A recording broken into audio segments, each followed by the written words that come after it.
Hi friends, here I am again reading from my ebook From Nothing.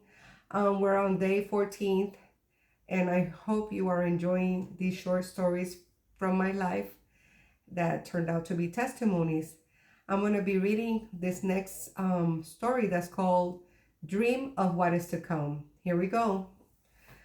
Once I had a dream that I was drying my sparkling white clothes outside on the line. The sun was shining on top of a beautiful green prairie. I had a home that the roof was made from wood. Suddenly, I saw a fire tornado coming my way. I grabbed my white clothes and ran into the house. I started to fill up the bathtub with water, hoping to prepare for the disaster. When I felt the fire tornado had passed, I went outside to look. The beautiful prairie had turned into a swamp filled with crocodiles. I woke up and told the dream to my then husband. Also told my mom and dad about this disturbing dream, but no one had an opinion on it. I had my neighbor's son, Junito, visit at my house one day.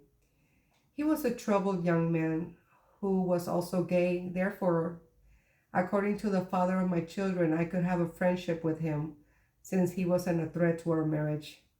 But that's another story. I was telling Julito my dream, and right after I finished, I just started to explain to him what it meant as if I knew what I was talking about all along. I told him in the dream my white clothing was my pride, and my house with the wooden roof was my soul. The fire tornado was that Christ was coming to get his church, and instead of me repenting of my sins and asking for God's help, I picked up my pride clothes, went inside and was gathering water material for the aftermath instead of pleading God for forgiveness. And finally, when the tornado had passed, my world was destroyed and I was going to live there with the beast for eternity. The beast representing the crocodiles. I was in shock when I said this to him, and so was him. Later that day, I told his mom and her boyfriend the dream. It was funny since the boyfriend started preaching to me with a cigarette in his hand. She invited me that night to her church and I gave my heart to Jesus. I think about this now that no one had preached to me. The special dream was Christ himself warning me of what is to come and to repent. 1 Peter 1:23. This seed is God's life-giving and enduring word.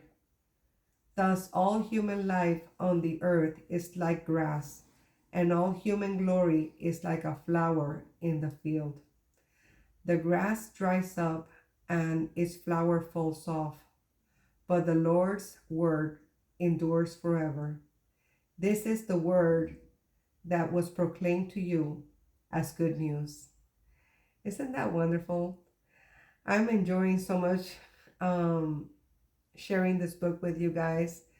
Um, I really wanted to put in these two stories before the year ended. I'm just hoping everybody will have a great new year. 2025 is about to come to our lives, and we receive it with grace and praying to God for each other and hoping and praying that when Jesus comes, that I know it's going to be soon, we could all be prepared to receive him in our hearts, and we could go with him to heaven. So God bless you all. Shalom, and thank you for listening. Bye.